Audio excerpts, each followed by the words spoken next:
So good morning. I come to you a bit fragile this morning. Whew.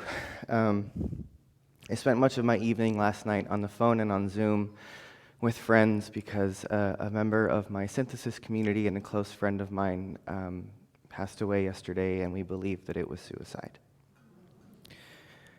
So I'm just in a raw space at the moment. And so I want to begin with a quote from Jean Houston's new book, The Journey of Rose. And Mohini, if you'll pull that up. So take in these words. The very dynamics of our current time are regrowing us to greatness and inviting us to take our place with Percival, Penelope, White Buffalo Calf Woman, the Lady of the Lake, Quetzalcoatl, Isis, Athena, Mary, and even Buddha, Joseph, Jesus, Muhammad, and Krishna. This is the most exciting time to be alive. Your name in this newly emerging myth belongs to the list as well, along with every other person who's part of the re-mythologizing of the story of our world. Each of us is being called for this mythic task. We were made for these times.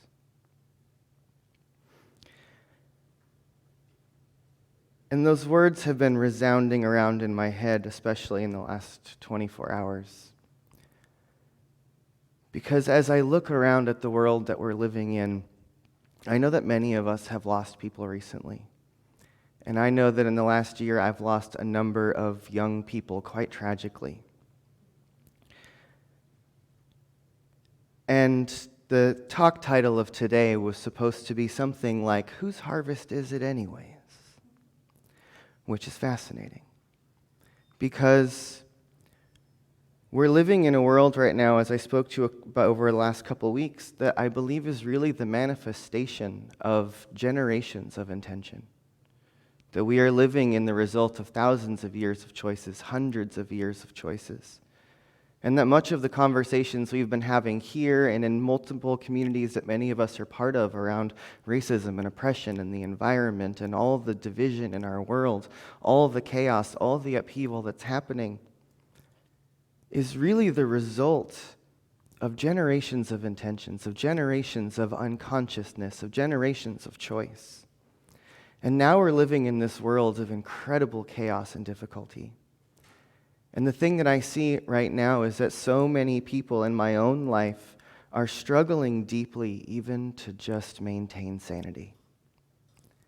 And more and more and more, those of us who are struggling to hold our place in this world are finding it harder and harder and harder to hold our center. Which makes me realize how incredibly important community is. How incredibly important our spiritual practices are. You know, I was talking to someone the other day who's facing a diagnosis, and they said to me, you know, all of these years of spiritual practice have been practice for what's here right now. And I think that we're all facing that in this moment. That in the face of breakdown, in the face of disease, in the face of death, in the face of all the difficulty that is approaching each one of us right now, do we have the capacity to maintain our center, to return to the deep truths that we are seeking continuously as the ground, as the source, as the nourishment, as the sustenance for what we need in order to get through this? Because Jean keeps telling me and us that we are living through the greatest time of transition that humanity has ever seen.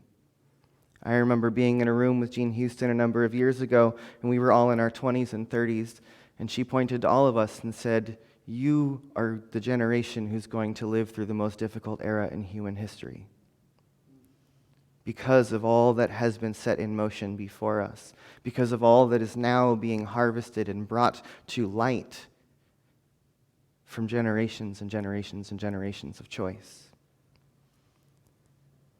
And so what do we do with that? Many of us are losing hope. Look at the world. People are losing it. People are angry. People want to blame. People want to point fingers. And yet each one of us has to find within ourselves a mythic capacity to deal with what's in front of us. Whether it's our own personal issues or whether it's the issues of the world or our society around us, we need to live into new stories. We need to live into a bigger idea of who and what we are and why we are here. My friend who just left this world is someone who could see the world that was possible so clearly that it was intolerable for him to be here and what is here now. We cannot sacrifice that kind of vision and genius anymore. And I really believe that the vision of who we are and where we could go and what is seeking to emerge in humanity is alive in each one of us. That's why in my synthesis work I invite everyone to claim what is the most important thing for you to be working on right now and claim it as your project, claim it as your prayer, design your entire life to reinforce that one purpose so that you live out your myth, your story, the reason that you are here. I remember growing up in Baptist church, people would always say, don't tell God how big your problems are. Tell your problems how big your God is. Right? And the version of that I feel like I've taken from Gene Houston is, don't tell the story about how big the problems of the world are. Live into a story that is so big that it gives you the power to be the one who overcomes the problems of the world. What if we began to cultivate stories about who we are individually, about the world that's emerging, about our individual piece and part of the puzzle, so that what we realize is that we become sourced by the future. We become sourced by possibility. One of the things that I know is that when we live into a personal mythology, the story awakens in our life. That when we can tell the story that we are part of a transition, that we are part of a wave of evolution, that we are part of an emerging consciousness, and that each one of us has a purpose, has a plan, has a part of this process to play, we can then realize how incredibly valuable we are in the midst of this great unfolding story. And I've been telling this story now for a number of years, and those of you who are participating in my synthesis work have probably heard me say this. But imagine for a moment that the universe is a great garden. And in that garden, over the last 10,000 years of human civilization, all of these beautiful plants and flowers and trees have grown up in that garden. And all of those plants and flowers and trees are the structures, the archetypes, the stories that have held up the world. And so that long list of names that we read, from Jesus to Parsifal to Penelope to all of these story characters, these mythic beings, these bodies who hold the templates of the patterns about the world that we live in, the stories that inform us about who and what we are. So imagine that for the last 10,000 years, all of these archetypes, these stories, these patterns in the universe have grown and grown and grown, and they've become the pillars on which we have built our world. But in the time that we are living in, there's a new season in the garden, and a new story, new structures, new plants, new beings are coming forward, and at the same time, the old ones are crumbling. And I think that much of the chaos that we're witnessing in the world is people's reaction to their worldview dying. Is people's reactions to the structures and the pillars and the stories that have held up our society for thousands of years suddenly are no longer applicable. Suddenly the context doesn't match. And we're in this in-between time. And so the invitation to become the missing link, if you will, is to be the ones who live into the new story, is to be the ones where the new ways of doing and being emerge, and then we become the ones who are remembered for the next 100 or 1,000 years, because the lives that we lived demonstrated the patterns of what was possible. That the lives that we live demonstrate the patterns of who and what we could be, and we become the new pillars of the new world that is emerging. What if each one of us was an invitation for the Spirit of the living God to bring forth the new story into the world?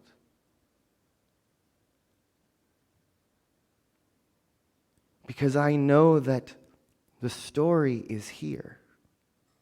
You've heard me say many times from this stage that I believe that all of the issues to all of the problems that are facing humanity, the chain of life and the environment right now, are here already. But it's a matter of us weaving a new story that allows us to take the answer from here and the solution from here and the problem over here and the issue that lies there and see them all as being interconnected. We need new stories. We need new mythology. We need new theology. We need a new spirituality. We need new ways of doing things. And the thing that I love about Science of Mind is that our founder, Ernest Holmes, gave us this great philosophy to do our work, to look at ourselves, to do the mental cultivation, to understand the nature of the universe and how it can interact with us.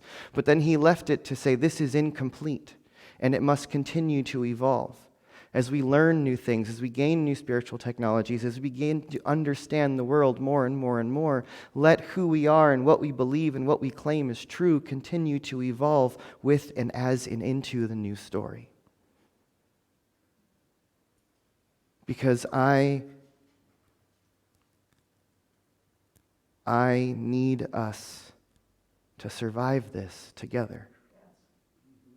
And we need each other. And so as the stories and the pillars and the structures and the patterns and the archetypes of the world that we have lived in come falling down, crashing around us everywhere we look, what we have to see is that now there's room for something else to come forward. And the thing that I've been telling way too many people in the last number of months, as beloveds keep passing away from this planet, and some of them quite tragically. And the thing that I said to my friend on a call yesterday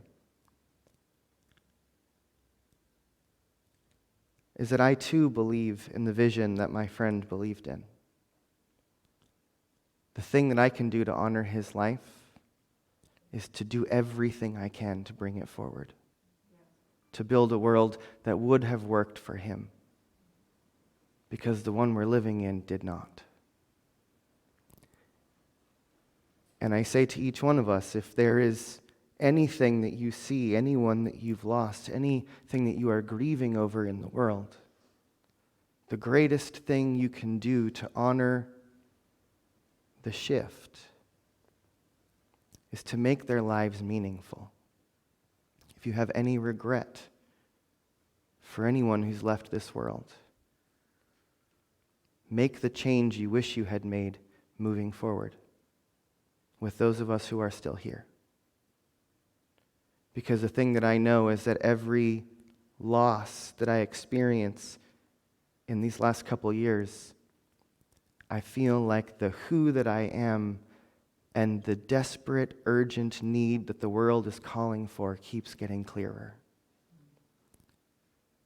And so let us know that the pain and the grief is part of a sacrifice that is opening up something inside of each one of us. And it feels on some level like grief is starting to become the water in which we're swimming.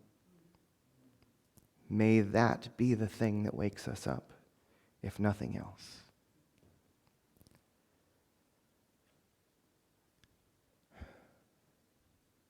And I think that's all I have to say today. And so if you will, just take a breath. I'm going to ask the ministers and practitioners to stand and just hold the space with me.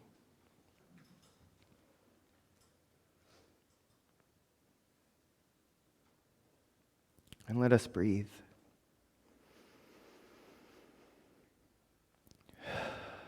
And as we breathe, let us just take a moment to remember that we are indeed breathed by something greater than ourselves. That the one who is breathing us was never born and will never die. That the one who is breathing us rises and falls with every inhale and every exhale. And that one who is breathing us rises and falls with every birth and every death. Every life lived is a breath of God. And so let us take another deep breath, knowing that indeed there is only one of us here and that one is eternal. And let each one of us claim, know, and declare today that there is something alive in us that is greater than we are. That there is a story that is seeking to emerge through us into the world that can carry us into the world that is calling us. Let us remember as we look around, as we feel all that there is to feel, as we see all that there is to see, as we recognize all that there is to recognize, that something is changing.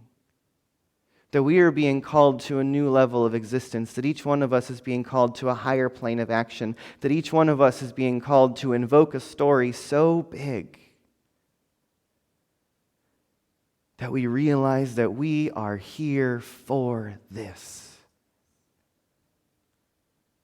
And that each one of us must claim who we are and why we are here. Because in this moment, unless we are on purpose, we are lost. And so let each one of us live a life of purpose, with purpose, for a purpose, on purpose, every day, every breath. And let us continuously look into the mirror of life and make the edits, the shifts, and the changes that we need to make to become the people who can live into the world that we want to see.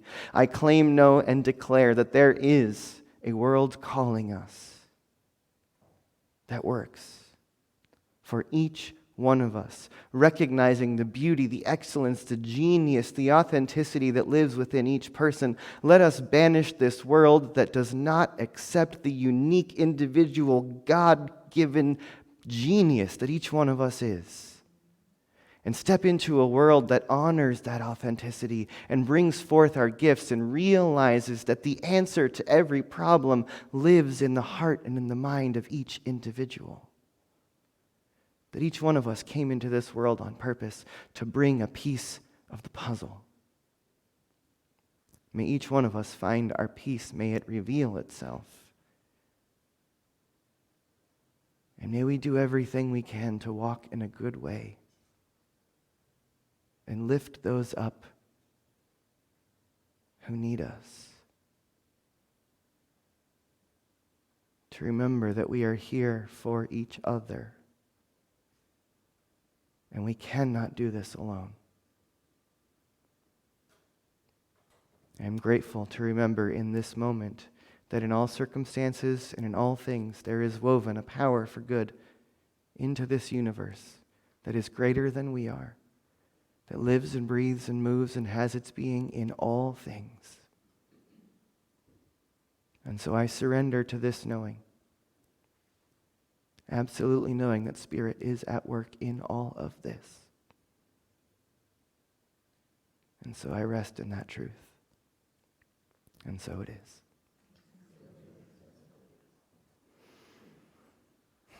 Thank you, my friends. Elisha.